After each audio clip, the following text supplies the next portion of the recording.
전일 미국 증시 오전에 반등세 이어가다가 오후에는 하락 반전하면서 3대 지수 하락 마감했습니다. 다우지수와 S&P 500은 0.6%, 0.7%대 하락했고요. 나스닥 지수는 1% 넘게 하락하며 마감했습니다. 일본은행이 금융시장이 현재 불안정한 상황에서 당분간은 금리를 인상하지 않겠다라고 밝혔는데요.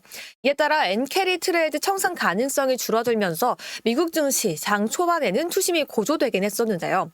여전히 경기 침체 우려, 지정학적 리스크 등이 남아있는 상황에서 시장에선 하락 반전했습니다. 여기에 더해 대규모 국채 발행에 대해 지금 시장에서는 밀리는 모습도 있었는데요. 머니맵도 함께 보도록 하겠습니다. 매그니피센트는 대부분 하락 마감했습니다. 마이크로소프트, 엔비디아, 메타, 테슬라 등 하락하는 모습 볼 수가 있었는데요. 엔비디아 5.12% 빠지면서 다시 한번 $100를 밑돌았고요. 테슬라도 4.43% 빠졌습니다. 마이크로소프트 역시 0.3% 하락했고요. 반면 애플은 1.25%, 알파벳은 0.41%, 아마존은 0.52% 오르긴 했는데요. 그 상승폭이 크지 않았다라는 점이 굉장히 아쉬웠던 하루였습니다.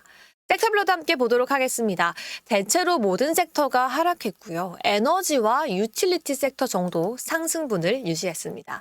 그럼 시장을 이끌었던 주요한 이슈들 하나씩 보도록 하겠습니다. 미국의 국채 가격이 가파르게 하락했습니다. 이에 따라서 2년물과 10년물 국채 금리는 다시 한번 오르는 모습이었는데요. 미국 경기 침체 우려로 최근 변동성이 커진 가운데 최근 10년물 국채 가격 입찰에서 약한 수요가 확인됐습니다. 이에 따라 중장기물 위주로 하락폭이 더 컸던 모습이었고요. 미국 경기 침체 공포로 급락했던 글로벌 증시가 차츰 안정을 찾는 모습 보이면서 안전자산 도피 심리도 일부 해소가 되는 모습이 확인되기도 했습니다. 이에 따라서 대표적인 안전자산인 미국의 국채를 매도하는 움직임이 포착이 됐다라고 볼 수 있을 것 같은데요. 연준 역시 시장의 예상만큼, 시장의 공포만큼 그렇게 기준금리를 빠르게 내릴 것 같지 않다라고 시장이 예측을 다시 바꾸면서 국채금리 레벨도 다시 한번 리밸런싱 되고 있다는 분석입니다. 이에 따라 페드워치도 차츰 이 100bp, 50bp 인하 가능성을 내려가고 있는 모습인데요.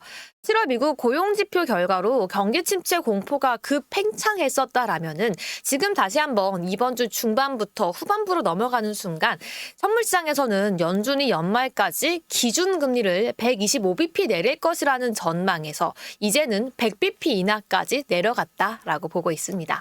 달러도 함께 보도록 하겠습니다. 미국의 달러화 가치는 2거래일 연속 상승했습니다. 최근 글로벌 금융시장 혼란 속에서 빌미를 제공했던 게 바로 BOJ, 일본은행이었죠. 최근 매파적 스탠스에서 다시 한번 후퇴하는 모습을 보이자 엔화가 급락하는 모습 보였고요. 달러가 다시 한번 0.2% 가까이 상승하면서 103선을 탈환하는 모습 보였습니다. 그렇다면 BOJ에서는 어떤 이야기를 했을까요? 우치다 시니치 BOJ 부총재의 발언이 미국 증시, 글로벌 시장에 영향력을 발휘했던 하루였습니다. 우치다 시니치 BOJ 부총재는요, 홋카이도에서 열린 금융경제자문위원회 회의에 참석을 했는데요. 이렇게 얘기를 했습니다. 금융시장이 불안정한 상황에서는 우리 절대 금리 인상 추가로 하지 않겠습니다. 여러분 안심하세요 라고 이야기했어요. 사실 지난달에는 추가 금리 인상 여지를 남겼던가는 굉장히 상반된 모습을 발휘하면서 시장에서 안도감을 주기 위해 달래기 위해서 노력하는 모습으로 포착이 되었고요.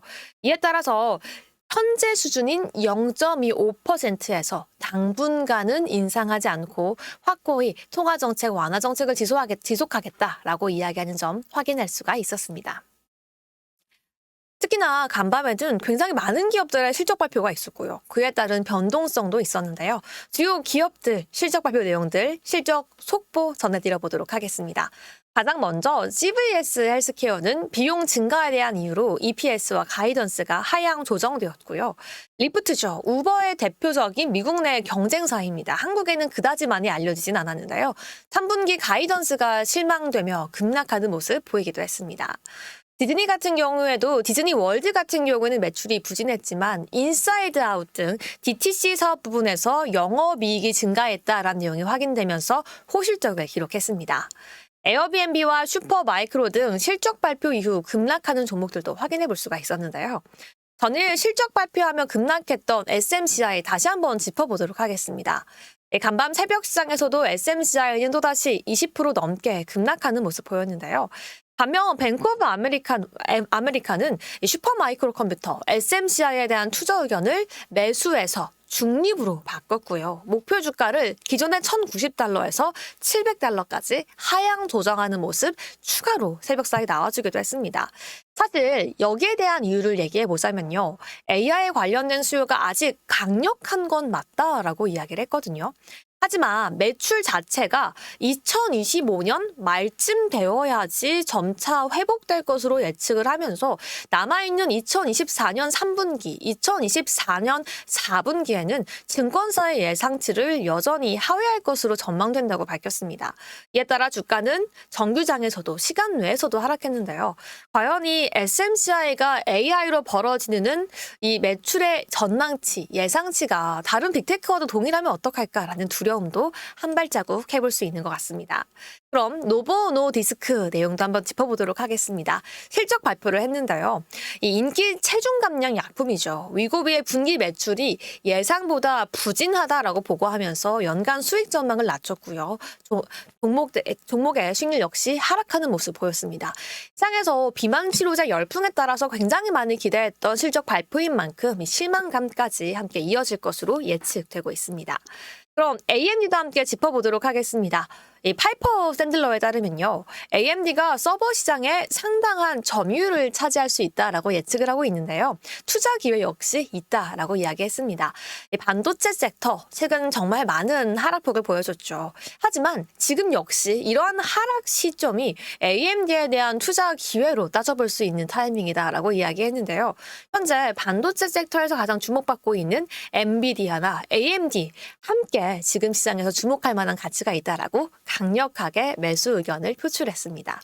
마지막으로는 이 얘기로 함께 마무리해보고 싶습니다. 아직은 미지수가 많이 남아있는 시장이다라고 이야기하고 싶은데요. 시장에서는 지난 며칠 동안 상황이 다소 진전되었다라는 안도감이 감돌긴 했습니다. 엔캐리 트레이드가 얼마나 더 완화될지, 지정학적 역풍과 같이 아직 미지수들이 많이 남아있다라면서 증시가 아직 안도 랠리를 펼치기에는 한계가 있다라고 평가를 하고 나섰는데요. 전반적으로 투심이 여전히 위축되어 있어서 증시는 여전히 또 취약하다라는 의견이 팽배했습니다. 시장에서 그렇다면 상승세를 다시 자극하기 위해서는 증시가 확실히 바닥을 쳤다라는 더 많은 증거가 필요하다라는 게 그 이유인데요. 오늘 밤에는 실업시장 청구 건수가 발표가 됩니다. 다음 주에는 7월 CPI 소비자 물가지수가 발표를 앞두고 있는데요. 과연 오늘의 결과 또 다음 주의 지표들이 현재 시장의 분위기를 반전시키면서 다시 한번 안도 랠리를 이어갈 수 있을지 저희는 오늘 방송 통해서 더욱더 철저한 전략이 필요한 타이밍인 것 같습니다. 아직은 미지수가 남아있지만 저희 매일경제 아메리카 리포트 메아를 통해서 철저한 전략 오늘 방송 통해 함께 체크해 보시죠.